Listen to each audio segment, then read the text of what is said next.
This valley in central Mozambique should be one of the emptiest places on Earth. Instead, at dawn, the floodplain at Gorongosa National Park moves like water. Tens of thousands of waterbuck graze the grass. Lions call from the fever tree forest. A pack of painted wolves runs the tree line. By some counts, the large animals here number around 100,000, and almost none of this was supposed to come back. 20 years ago, 95% of it was gone, because this exact floodplain was once a killing field.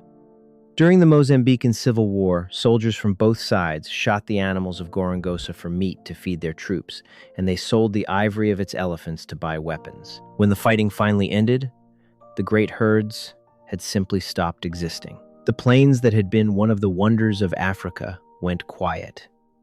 So how does a place go from near silence to 100,000 animals in a single human generation? Who decided it was even worth trying when every expert assumed the park was finished?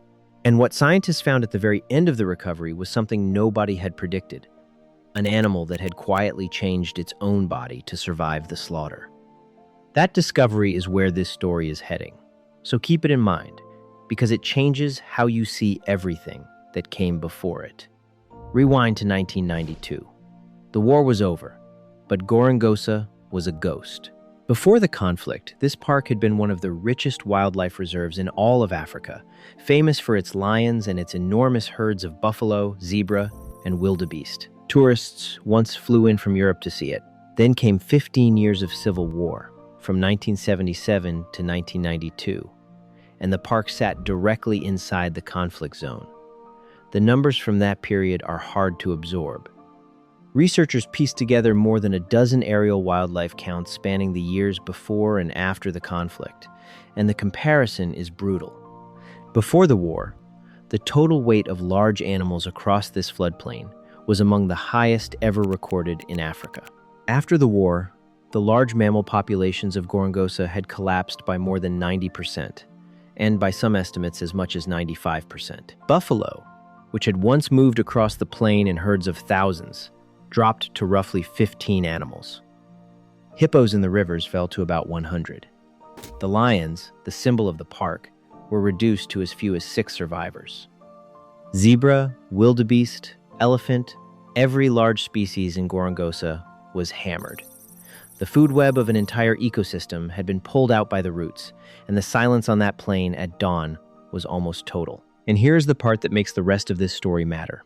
A dead park does not heal on its own.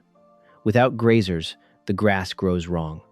Without predators, the survivors behave differently. Gorongosa was not just empty, it was broken. Most experts assumed it would stay that way, because nobody had ever rebuilt a place this damaged at this scale. Then, in 2004, an American philanthropist named Greg Carr was invited by the government of Mozambique to help. Carr had made his fortune in technology, and he had never run a national park. The plan he agreed to sounded almost naive. He would not just guard the few animals left. He would try to bring an entire collapsed ecosystem back to life. After 3 years of preparation, in 2008, the Carr Foundation signed a 20-year agreement with the Mozambican government to co-manage Gorongosa together. That 20-year clock is the heart of this story. But money and good intentions are not the same thing as recovery. The first problem was the people. Hundreds of thousands of villagers lived around the park, many of them poor, many of them still hunting inside it to feed their families. You cannot fence out hunger. Therefore, the project made a decision that most wildlife groups would have called a distraction. Before they rebuilt the animal herds, they invested in the human communities at the edge of Gorongosa, in clinics, in schools, and especially in education for girls. The logic was blunt. A park surrounded by desperate neighbors will always be poached. A park surrounded by partners might survive. That bet on people bought them something. Priceless time and trust. Anti-poaching rangers, many recruited from those same villages, walked the bush and began clearing the wire snares that had strangled the park for decades. Where surveys once found animals tangled in traps, later patrols would find none. The early years were slow and unglamorous. There was no instant miracle, no dramatic release of giant herds on day one. The work was counting animals from a small plain, fixing roads, and convincing frightened communities that a living park was worth more to them than a poached one. But underneath the surface, something was starting to move. Because here is what nature does when you simply stop the killing. The animals that were left began to breed without being hunted, and a few species took off faster than anyone expected. The waterbuck, a large marsh antelope, had survived the war in just enough numbers to rebound. With no pressure, their population did not just recover, it exploded. By 2018, aerial censuses counted more than 55,000 waterbuck in Gorongosa, and they had become the dominant animal in the entire park, making up roughly 3/4 of the total weight of all the large plant eaters combined. And that detail is a warning sign hiding inside a success story, which we will come back to. Hold that thought, because the park that came back is not a photocopy of the park that was lost. First, the slower, harder recoveries. Buffalo were rebuilt from that handful of 15 survivors, partly through careful protection and partly by bringing in new animals, until the herds climbed back above 1,000. Hippos returned to the rivers, rising toward 550. Elephants, which had been slaughtered for their ivory, recovered past 550 individuals walking the park today. Wildebeest and zebra were reinforced and began to climb. Animal by animal, the floodplain was being stitched back together. Then came the part that defines real rewilding: the predators. For years after the war, the lions of Gorongosa hung on by a thread, that tiny remnant of around 6 animals. But with the prey base recovering and the snares cleared, the lions finally had room to breed. Researchers fitted them with tracking collars and watched the prides expand season after season. From near nothing, the lion population of Gorongosa has now climbed past 200. That is one of the most dramatic large predator recoveries documented anywhere on the continent. But a healthy African ecosystem needs more than one hunter, and one of its rarest was still missing. The African wild dog, also called the painted wolf, had vanished from Gorongosa for more than 25 years. These are some of the most endangered carnivores on Earth, with only a few thousand left across the entire continent. They hunt in tight, cooperative packs, and they are notoriously hard to reestablish once a population is gone. Therefore, in April 2018, the project did something that had never been done before in Mozambique. They brought in a pack of 14 painted wolves, a mix of males from a reserve in South Africa and free-roaming females, and released them into Gorongosa. It was a gamble. Reintroduced predators can scatter, starve, or fail to breed. Instead, the painted wolves hunted, settled, and bred. Within 2 years, the founding packs had thrown off new packs and dozens of pups, with a single year producing around 50 newborns.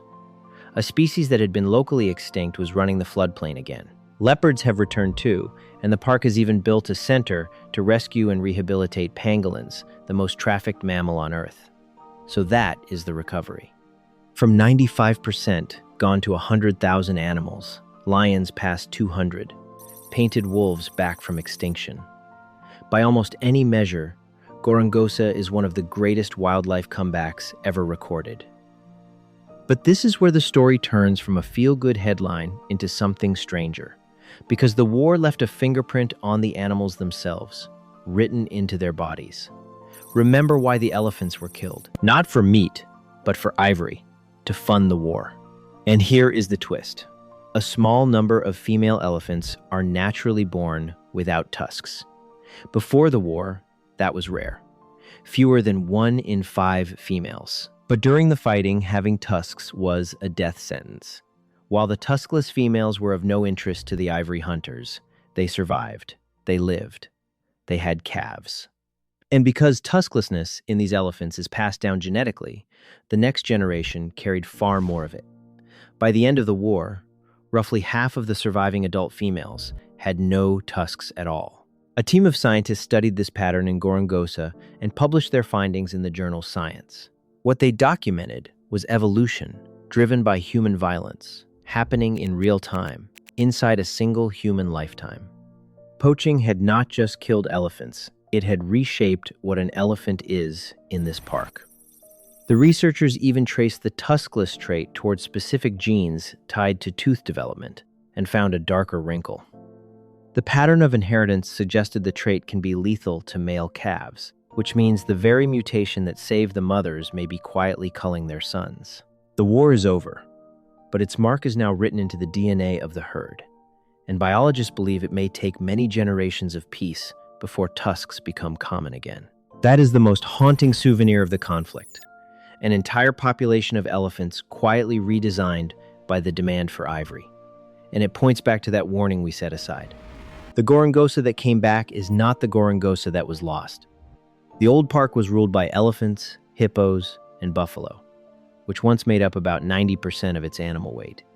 Today, those giants are a fraction of the total, while the water buck dominate.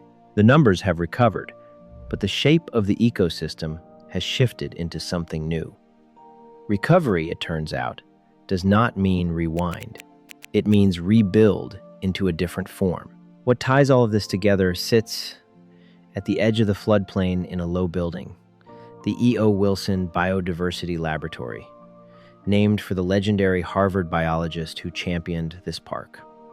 Inside, Mozambican scientists are cataloging the species of Gorongosa, training a new generation of researchers, and turning a former war zone into one of the most studied ecosystems in Africa. The animals came back, but so did the science and the people, and a reason for the country to protect this valley far beyond the original 20-year deal, which has already been extended for decades more. So what does Gorongosa actually prove? Not that nature is fragile, though it is. It proves the opposite of what we usually believe. We tend to think that once a wild place is destroyed, it is gone for good. Gorongosa says that even a 95% collapse is not always the end, that an ecosystem scraped down to a few dozen survivors can be rebuilt if you stop the killing, invest in the people who live beside it, and give it 20 years of patience. And it carries a quieter lesson too. The park that returned is not identical to the one that was lost. The water buck rule where the elephants once did, and some of those elephants now carry no tusks. Recovery rewrote the place rather than restoring it. But it is alive. The lions are back. The painted wolves are back. The buffalo herds move across the plain again, and at dawn the floodplain darkens with animals. A valley that was emptied by war is now one of the loudest, most alive corners of Africa. And a single census plane flying low over Gorongosa today will count more large animals than that pilot could have imagined seeing 20 years ago. If stories like this one are why you love this planet, the comeback of the lost places, then this channel is built for you. Subscribe to Ochre, African Origins, and follow the continent's most extraordinary recoveries as we uncover them, one valley at a time. Because Gorongosa is not the only place that came back from the edge. Next, we travel north to Kenya, where conservationists are guarding the last two members of an entire species left alive on Earth. And what scientists did next to try to save them may be the boldest move in the history of conservation. You will not believe what they attempted.